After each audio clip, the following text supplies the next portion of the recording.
ishusho yayo. Uyu mwanya none turagushimye mu izina rya Yesu. Tugushimiye kuko uri umwami kandi ugira neza ukiranuka. Tugushimiye kuko uri Imana idukunda. Imana yaduhamagariye kuyikorera umurimo wayo mu gihe nk'iki mu izina rya Yesu. Twemerere ubwiza bwawe bubane natwe nk'uko wabanaga n'Abisiraheli hamwe na Mose, ukajya umanukira mu ihema ry'ibonaniro ukavugana na Mose, abise bakigizwa hafi no kumva ibyo uvugana na Mose. Mwami Imana yacu aba ari kumanukira hagati yacu muri aka kanya, umwuka wera abane natwe, ibyo tuvuga ataba ari ibyacu ahubwo aba ari ibyawe. Mu izina rya Yesu Kristo, buri wese witeguye kumva amagambo yawe ahabwa umugisha nawe. Urakoze data kuko bitwemereye. Duha umugisha mu izina ryawe Yesu, kandi uduhane n'abumva ijambo ryawe. Umwuka wera w'Imana aganze kandi ayobora ategeke. Imbaraga z'Imana zibane natwe mu izina rya Yesu. Turagushimiye data kuko bitwemereye. Turanezerewe cyane mu izina rya Yesu Kristo w'i Nazareti, umwami n'umukiza wacu. Amen. Twongeye kubasuhuza nshuti bakundwa kandi bene data. We have again greeted you, dear friends. Tunejejwe cyane no kongera kubona namwe muteze amatwi mwumva ijambo ry'ubuhanuzi. We are really very happy to again see you waiting for the word of God. Muri kumwe n'inshuti zanyu Pastor Nkunzu Rwanda hamwe na Mugisha Gadi.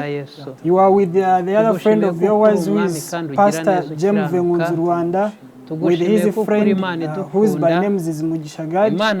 Imana ibaha umugisha mu izina rya Yesu. May the Almighty God bless you in the name of Jesus. Uyu ni wa mwanya w'ikiganiro ijambo ry'ubuhanuzi. This is the other time of the word of God.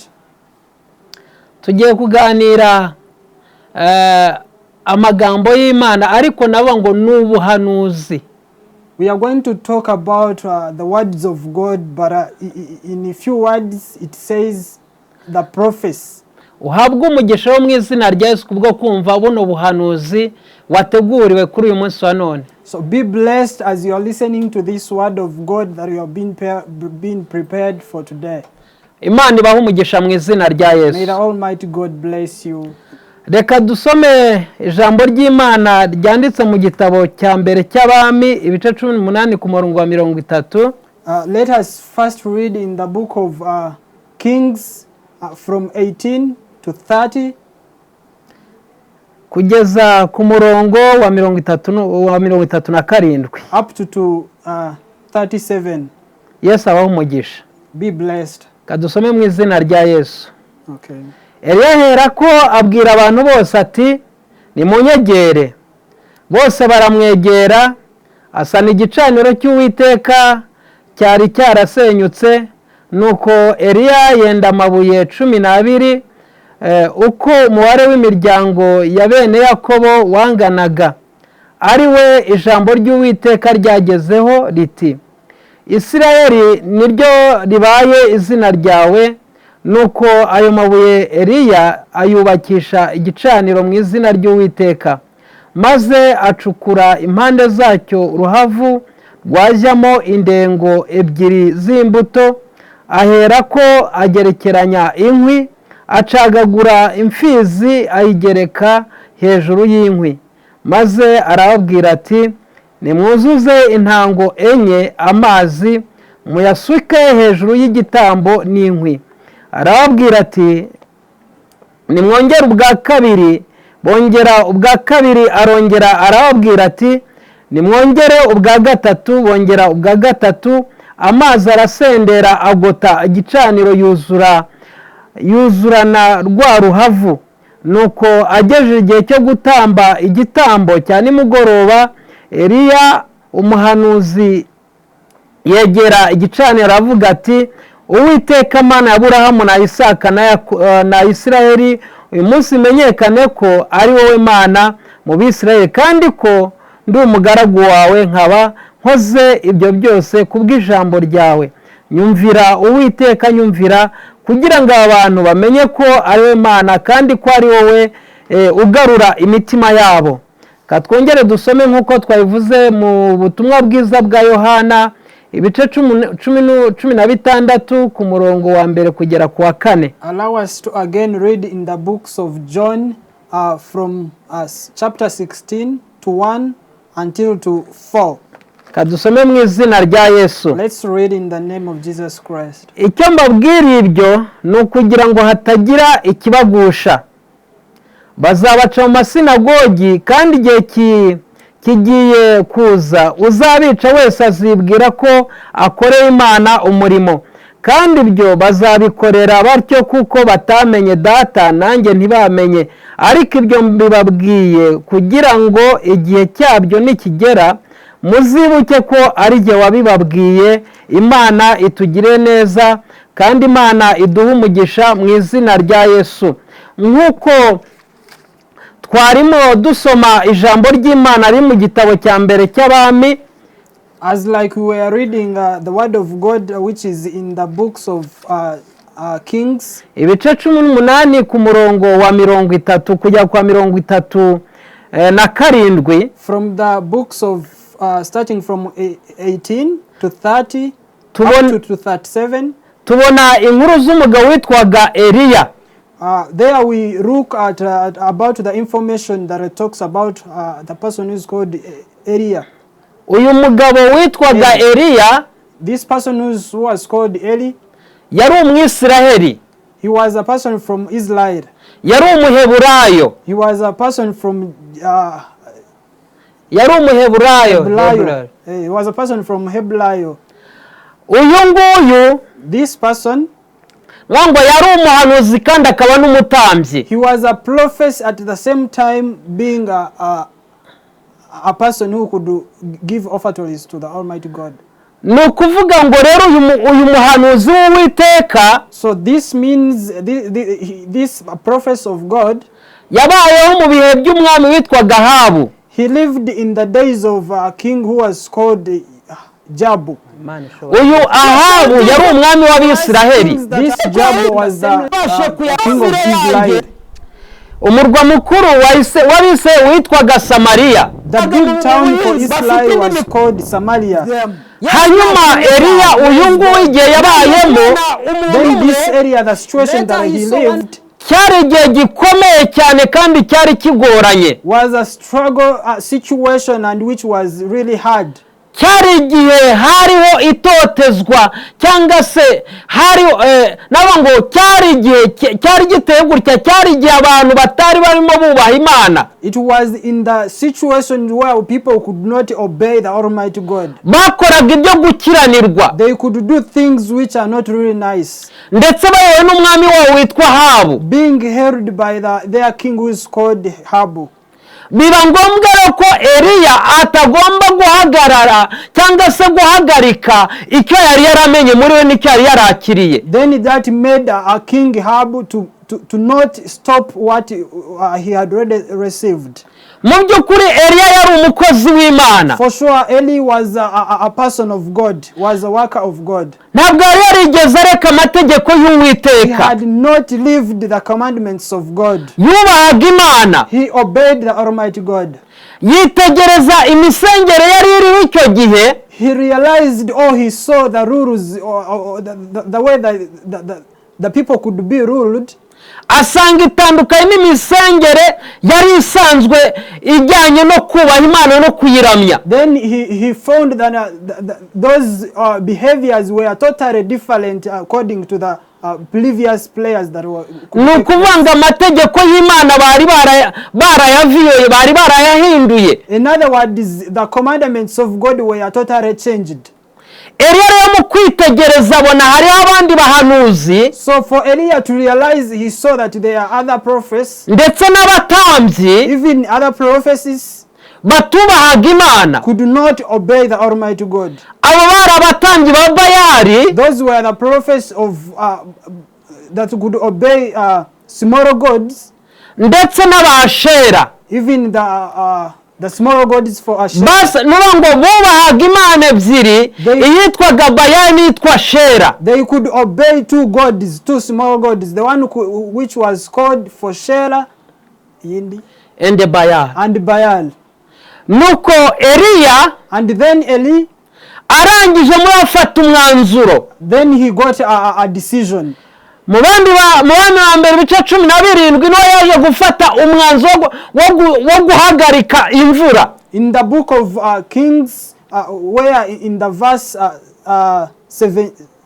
17, that's where he got a decision of stopping the rain. Afata icyemezo cyo guhagarika imvura. He got a decision of stopping the rain. Navuze ngo kurikira buno buhanuzi mwene data na mushiki wanjye. He said, like, we really want you to follow these teachings, brother. Eliya arangije afata umwanzuro. Eli got a decision. Kuko yarabonye imisengere iri icyo gihe. Because he had seen the situation of players in those days.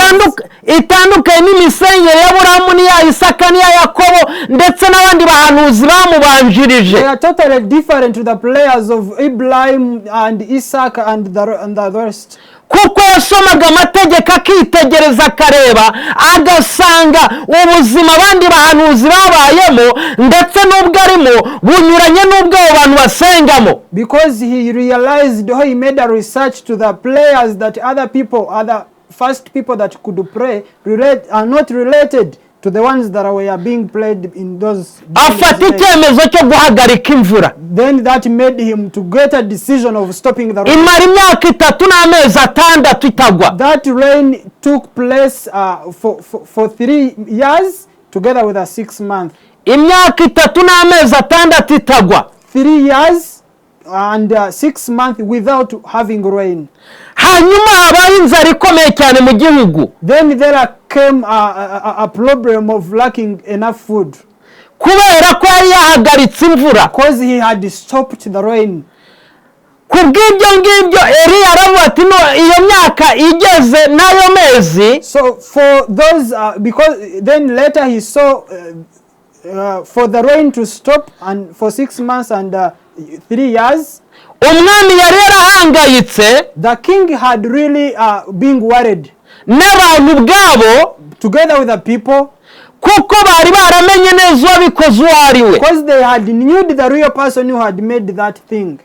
Eliya yagerageje guhunga ajya hirya no hino. Eliya tried to hide himself away from them. Kuko yari afite amakuru ko abo namubona azamwica. Because he had some news about his friend that if he knew it he could kill him. Muri icyo gihe n'abandi bahanuzi bishwe. During those days there were other prophets that are being killed.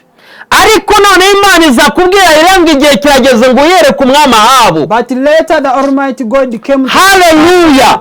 Go and realize to those people. Hallelujah. Hallelujah. Hallelujah. Imana ishimwe cyane. Praise God. Kuko cyari igihe cyo kwiyerekana kw'Imana. Because it was the real time to realize to the Imana igirana natwe. May God be with us. Igendana natwe. He goes with us. Kandi ivugana natwe. Even he talks with us. Igakorana natwe. Even he works in us. Iyo igihe kigeze, when the time reaches, Imana yerekanira muri twebwe. Almighty God show us through us. Ikaduha itegeko ryo kwigaragariza abandi. Then he gives us a willing of realizing to other people. Bitewe n'imirimo ishaka kudukoresha. Depending on the works that Mwari Imana icyubahiro. Praise God. Give Hallelujah. Hallelujah. Imana ishimwe cyane. Praise God. Nuko Eliya amaze kwiyereka Ahabu. Then Eliya, before he realized to Ahab, Ahabu arabati niwe n'agahinda wateje Abisirayeli. Can't you saw the problem that you made the Israel to face? Aravuga ati sinjye ahubwo rero n'inzu ya so. It's not me, it's the house of God. Uyu yari umuhanuzi utagira ubwoba. This is the prophets who could not fear. Yari umuhanuzi yari uzuye imbaraga z'Imana. These were the prophets who could be filled with a lot of power. Yari umuhanuzi ahagaraga mu kuri kw'ibyo yamenye. This is the prophets who could stand in the truth that he knew it. Imana ishimwe cyane. The praise God. Hanyuma Eliya amaze kwiyereka umwami Ahabu. Then later Eliya, before he got in front of Eliya aravuga ati ikigomba gukemura kino kibazo ni iki. Eli said the solution it is going to be this. ahagara mu butware, He standed in the, confirmly. arabati nzanira abahanuzi ba Bayani ba Shera. Bring for me the kings of Hab together with the kings of Shera. Uyu munsi ni umunsi udasanzwe, This is the days which is never seen. ni umunsi ugomba kugaragazwamo imbaraga z'Imana nyamana yayo. This is the times that we have to see the real gods. Uyu munsi hari buboneka Imana nyayo, We are going to see the real God. haraboneka Imana nyayo ikora We are ibitangaza, going to see the real God that makes miracles. haraboneka Imana ikiza We inzara, are going to see the God that heals enough food into the. hari buboneka Imana iri busubirisha umuriro. We are going to see the God that will answer through the fire. Yesu ashimwe. Praise God. Nawe ku buzima bwawe haboneka Imana isubirisha umuriro, Also unto your life, the Almighty God may ubasha gukongora no gutwika that can fire each and everything. imbaraga zose All the power zakurwanyaga, that could overcome you. haboneka igitangaza Let the cy'Uwiteka miracle of God come. mu izina rya Yesu. In the name of God. Haleluya. Hallelujah.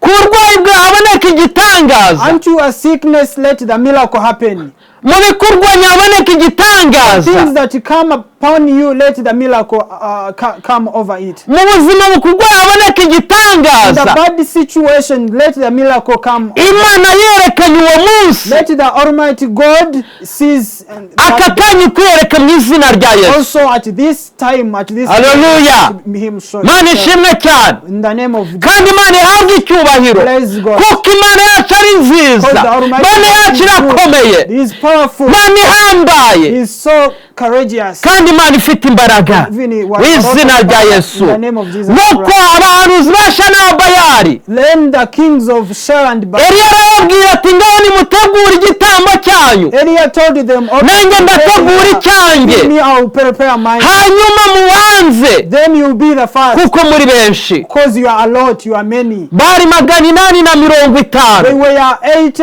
around 50. Abahanuzi ba Bayali bari 400, The prophets for Ahab were. abashara bari 450. Shela was 400 something. Avuga ati ngaho nimubanze, Then you be the first. Imana iri busubirisha umuriro, Almighty God will answer through the fire. araba ariyo Mana. Will be the real God. Nuko baratangira bategura igitambo cyabo. Then they started preparing their offering or their thing to show out. Or sacrifice. Or the sacrifice. Yesu ashimwe May cyane. the Almighty God praise Mu God. kubitegura batangiye guhamagara Imana yabo, bahamagara Shera, bahamagara Bayali, While preparing, they started calling baratakamba, with their Baal. Then they shouted. barasakuza cyane. They shouted a lot.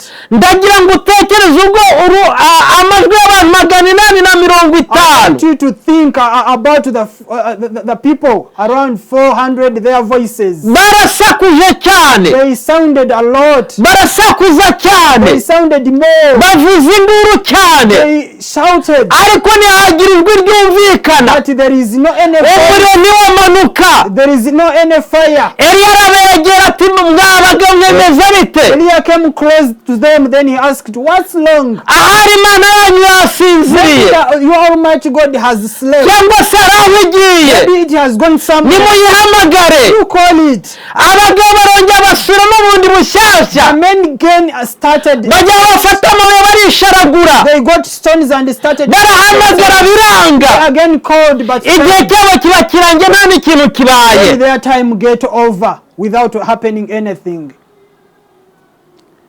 Ntabwo byoroshye. But it wasn't really easy.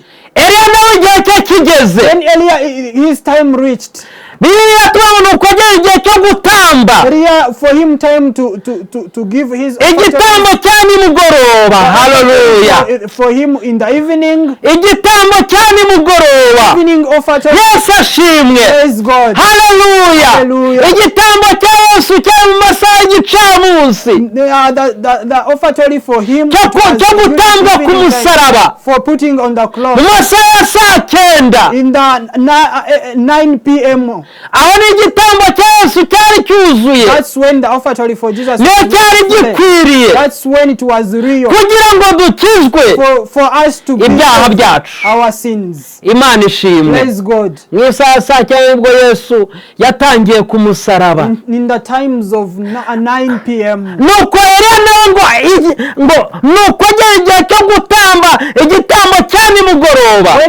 When the area reached in his times of ry'ubuhanuzi yegera igicaniro aravuga ati, Eliah approached his offertory and said, Uwiteka Imana ya Aburahamu na Isaka na Isirayeli, the God of Israel, uyu munsi menyekane ko ari wowe Mana. let this day be known that you are mu Bisirayeli God. kandi ko ndi umugaragu wawe. Even in Israel, let it be known that nkaba nkoze ibyo byose kubw'ijambo ryawe. and I have done this in your name. nyumvira Uwiteka, nyumvira. Listen to me, God, listen. kugira ngo abantu bamenye ko ari wowe Mana kandi ko ari wowe ugarura imitima yabo. For these people to know that you are the only God and you are the one who can bring their hearts. Imana ishimwe cyane. Praise God. mu isana rya Eliya asana igicaniro. In the days of preparing the offertory to igicaniro cyari cyarasenyutse bene data bakundwa. the offertory had been disorganized. cyari cyarasenyutse. It has been disorganized. hari igihe igicaniro cy'umuntu kijya There gisenyuka. is the day when offertory of a person gets disorganized. gusenga bikaba bitagishoboka. When the players get refuse gusoma ijambo ry'Imana bikaba bitagikunda. to read the books of Bible, refuses. mwene data mukundwa, Brothers and sisters, ugatangira kujya mu tuntu dutandukanye, and start to be involved in the utwaha dutandukanye, different sins, bitewe n'uko isi irimo kugenda igukurura cyane. according to the way how the country is attracting you mu byo ugenda unyuramo, through the things that you normally mu pass, buzima butandukanye, the different life, bigatuma byorohe byawe birangira. even it makes the other days of igicaniro cyawe kigasenyuka. then things get disorganized. ariko Eliya ageze ku gicaniro, But when Eliah God approached to his Yesu ashimwe cyane, praise God, amabuye yari akigize yatanduka yaragiye hirya no hino. the stones that were gathering it aside and aside, aranga agafata amabuye 12, then later he got 12 stones, yari ahwanye n'imiryango 12 ya Isirayeli, showing the 12 countries for Israel. arangije ayashyira aho ngaho arayashinga. Then later he putted them and put it into the soil. asana igicaniro. Then he repaired the Hallelujah. Hallelujah. asana igicaniro Then cy'Uwiteka, he prepared the offering. ngazana inkwashyiraho mwene data. Then he brought a cow and arangije ngakora ngacukura, araga ngo mucukure mu mpande. then he told them to dig aside and aside. arati munzanire ingunguru zuzuye amazi. You bring a tank filled with water. bazana ingunguru enye basukaho They brought 4 tanks of water and they poured unto it z'amazi. for water. barajya bazana izindi 3 z'amazi They basukaho. again brought 4 tanks of babikora water. inshuro enye. They did it 4 times. amazi aruzura.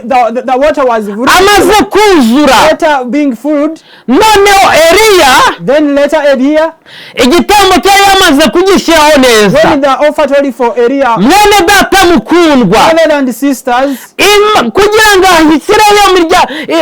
ashyiraho ayo mabuye 12, for him to put those 12 stones, yanganaga n'imiryango ya Isirayeli, was referring to the families of Israel. yashakaga kwerekana ko yakorewe soko y'umugisha wa Isirayeli, waje kwitwa Isirayeli kubwo guhindurwa izina risobanura ngo uwahawe umugisha n'Uwiteka. He wanted to show that the Jacob was the source of all the blessings for the Israel. umugisha mwise wari waratakaye. Later in the blessing of Israel had really disappeared. kubwo gusenga ibindi bigirwamana. Reason for playing other gods, small gods. umugisha wari waratakaye. The blessing had really disappeared. kubwo kutubaha Imana. For not obeying the God. mwene data mukundwa brothers and sisters, kubwo kutubaha Imana for disobeying God, urimo uratakaza umugisha wawe, you are losing your blessing. urimo uratakaza ijuru, You are losing heaven. uri gutakaza ubugingo. You are losing your life. mwene data nshuti yanjye, Brothers and sisters, ubu ni ubuhanuzi, this is the prophecy.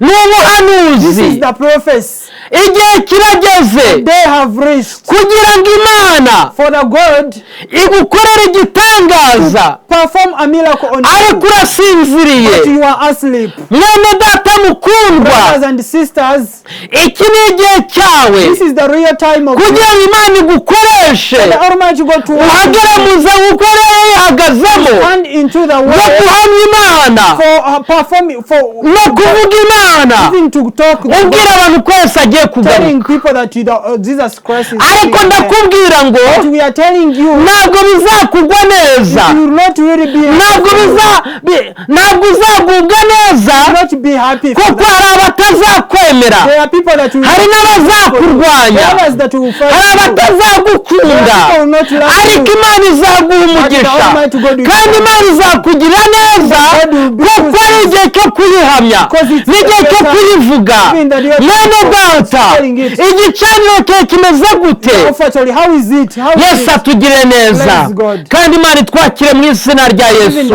wakire ubuhanuzi bw'Uwiteka muri uyu mwanya. umva Imana ukuri kuvuga ngo Listen to this. sana igicaniro cyawe, kuko ni igihe cyo kuyivuga, ni igihe cyo kuyihamya, ni igihe kuvuga Imana, ntabwo ari igihe cyo guceceka. It's not the time of keeping quiet. Yesu atugire neza. Eliya But Eli, kubwo kubaka amabuye 12 for him to construct those, byari ikimenyetso ko umugisha ugiye kugaruka mu Isiraheli. was the sign. It shows that there is Haleluya, coming back. haleluya. Hallelujah.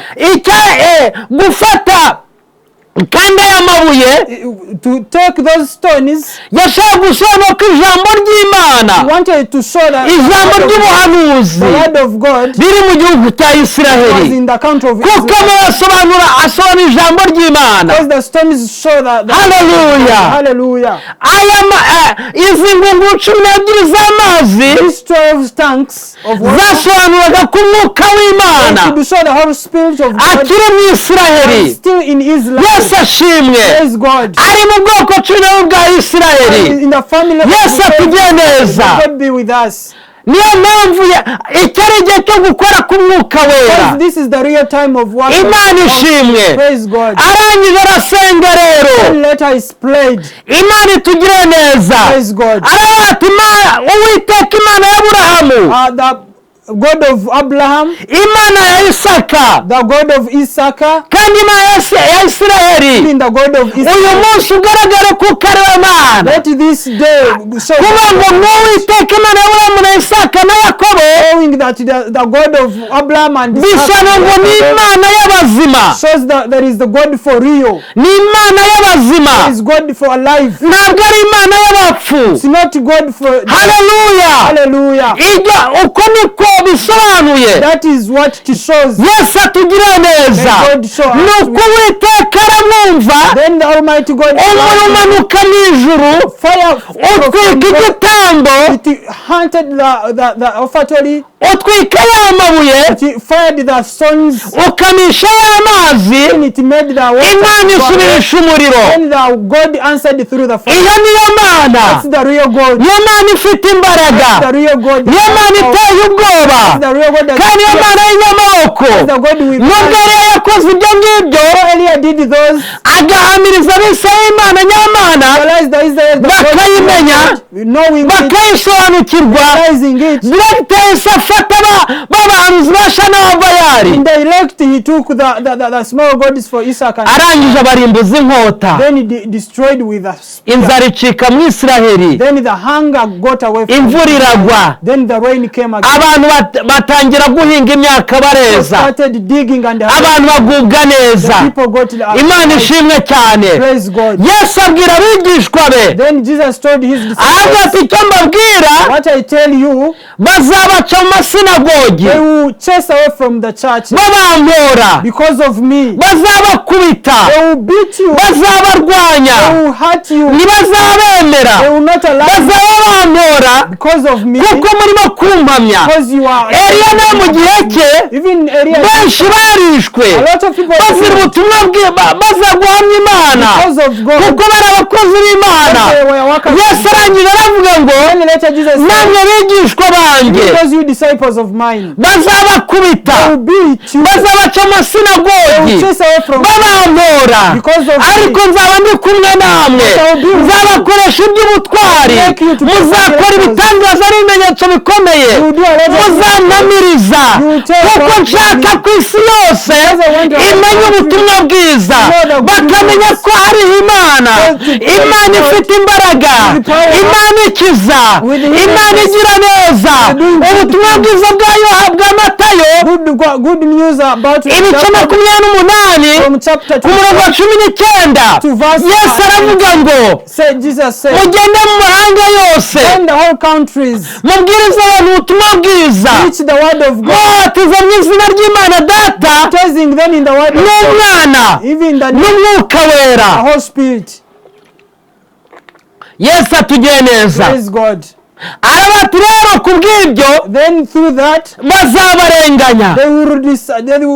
they will beat you a lot. Mu kinyejana cya mbere In the first century, nyuma ya Yesu, before the Jesus Christ, muri 33 in 33 kugera muri 314 to 30 something, habaye akarengane gakomeye cyane there became harassment of ku itorero on the church babwiriza ubutumwa bwiza. about preaching Abigishwa ba Yesu disciples of God n'intumwa ze with his disciples, barishwe, they were killed, bagaburirwa intare, being bararenganywa, even being ariko mu gukora kwabo but through those words bateguraga inzira yacu mwene we data, were preparing our way to nawe mushiki wanjye, even you brothers and sisters, kuko mu maraso y'intumwa 12 because through the disciples n'amaraso ya Yesu together the blood of aho niho Jesus, twaturutse. that's where we were blessed. Haleluya, Hallelujah. Imana ishimwe. Praise God. Baduciriye inzira, They passed away for binje mu bihe biteye ubwoba.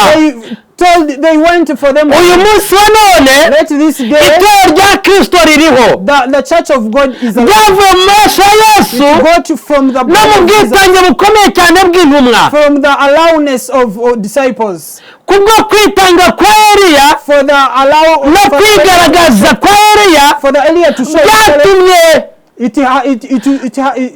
that happened abise binjira mu migisha. for the Israel, for us to Kubwo be in the kwitanga blessings, kwa Yesu for the Jesus n'abigishwa for be his disciples bamena amaraso, to blood their blood bitumye natwe duhagaze muri iyi migisha. have led us to be in this blessing. Haleluya. Hallelujah. Bagendaga n'amaguru, They could walk with their legs, bagendaga n'amaguru could walk with their legs, babwiriza ubutumwa bwiza, preaching the word of God, barakubitwaga, being beaten, bambikwaga ubusa, being bagaburiwe intare. being given lions to eat. Mwene data mukundwa, Our brother than ngo ndetse even isi yari yarabanze, the world had hated yarabazinutswe, hated them, ariko ngo banezezwaga cyane they could be happy no gukubitwa, to be beaten, no guhamya Yesu, to tell no God, kuvuga ineza ye, even to tell his bagenda n'amaguru, to walk with bambika umuzinga, even to wear bakurwaho impu, even to baducira inzira mwene data. they made our way to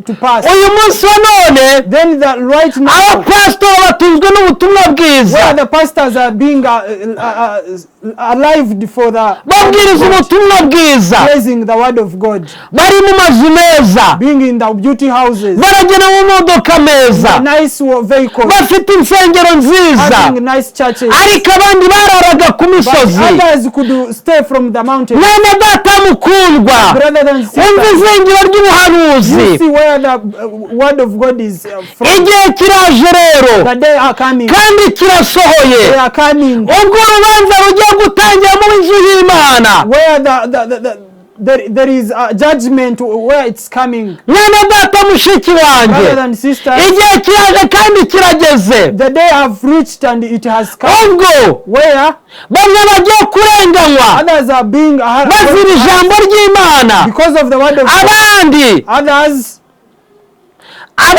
abandi bene se Others from them bakabatoteza. are going to be harassed. Umva mwene data mushiki wanjye, Listen, brothers and sisters, tangira usane igicaniro cyawe start to prepare cyarasenyutse, because it has been wuzura izindi mbaraga, filled with a kuko Yesu agiye kugaruka, kandi kugaruka kwe,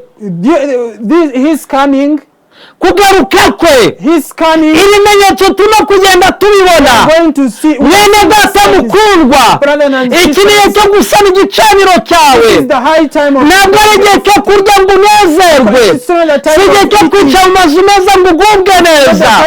Ni byiza koko, Imana yarakoze irabiguha, ariko we kwibagirwa, kuko igihe kiraje kandi kirasohoye. Uko itorero ryatangiye niko rigiye gusoza imirimo yaryo mu isi, mwene data mukundwa, kuko iki ni igihe cyo gutaha iwacu mu ijuru, ntabwo ari igihe cyo kwinezeza, si igihe cyo kwishimisha. Ibyo Imana yagusezeranije birimo birashyika, ariko bye kugukerereza. Abigishwa ba Yesu ubwo bari bamaze kumurikirwa n'Umwuka Wera i Yerusalemu, babwiriza ubutumwa bwiza, abantu batangira kuzana ibyabo, barabizana, batangira kurya, baranywa, barahaga, ariko Imana iritegereza, ibona ko bagiye kuguma hamwe, kandi mishoni Imana yatanze batayisoje. Imana iteza akarengane, mwene data, kuko mbere yaho gatoya babonye ibyo kurya byabaye byinshi. Mu bice birindwi by'ibyakozwe n'intumwa bashyiraho ba Stefano nk'abadiyakoni, Stefano had already come as like kugira ngo batangire kugabanya abantu ibyo kurya, for them to spray the food. Ariko Imana ibona ko bibumbiye hamwe. Yesu aravuga ngo bazabona ishyano, they will get problems. Abibumbira hamwe bakamenya n'inzoga y'itende, they group themselves and become an alcohol of tende, something like that. Nuko then Imana ibona ko atari byiza, iteza akarengane. They were being attacked by abigishwa batangira gutatana. The disciples started scattering. Byo kurya byabo, that food, nibongera kubibona nk'uko babishakaga. Kurikira mwene data, ubwo n'ubuhanuzi kuri wowe. Yesu atugire neza, Yesu atugire neza. Igihe kiraje kandi kirasohoye kugira ngo itorero ry'Imana ryinjire muri icyo gihe.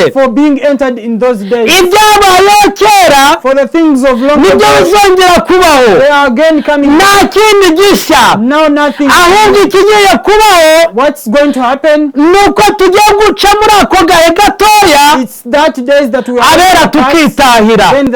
Imana itugire neza.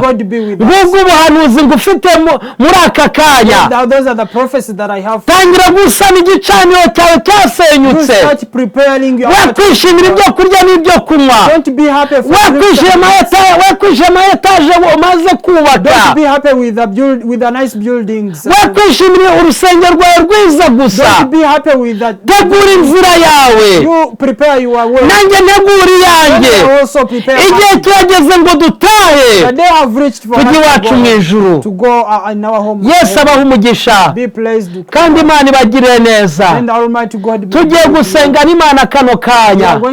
Imana iguhe umugisha wumvise ubuhanuzi, Imana ikugire neza, do this. kandi Imana ikubake. May God build you. Wongere usaba Imana, You again ask winginga for Imana God, seek for God kugira ngo for that usubire mu mwanya wawe wahozemo. to go in the way. Dawidi ati Imana ugabe ya minsi yanjye ya kera, David said, imwe nahoranye. again bring the other days that I had. Imana ibahe umugisha Be pleased. kandi Imana ibagire neza. God do things. Reka dusenge Imana kano Let kanya. us pray in this time. Mwami Imana yacu, The Almighty God. Imana igira neza, The God who does. Imana ishobora byose. The God who does a lot. Iki ni igihe cyacu, This is the right time. ni igihe tugomba gusana igicaniro This cyacu. is the time that we have to prepare our offertory to you. Ibyasenyutse muri twebwe tukongera kubyubaka. What had been destroyed into us to be again built. Mwami Imana yacu twubake May God be with us. May God build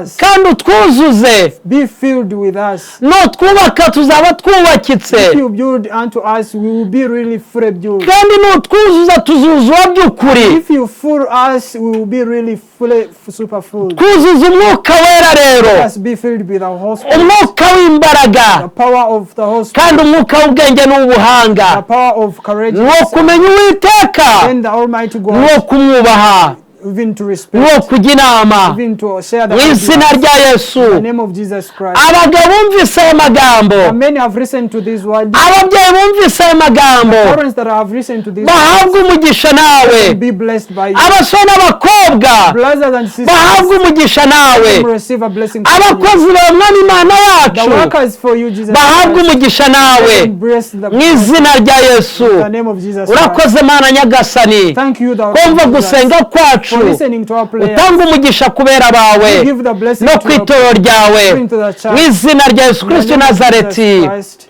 amen. Amen. Katubabwire nimero yacu ya telefone mwadushakaho, Allow us to tell you that our contacts there you can ndetse iri no contact kuri us. WhatsApp Even it's on WhatsApp ni 078 078 gatandatu 6 gatatu 3 0 0 gatatu 3 icyenda 9 gatandatu 6 kabiri.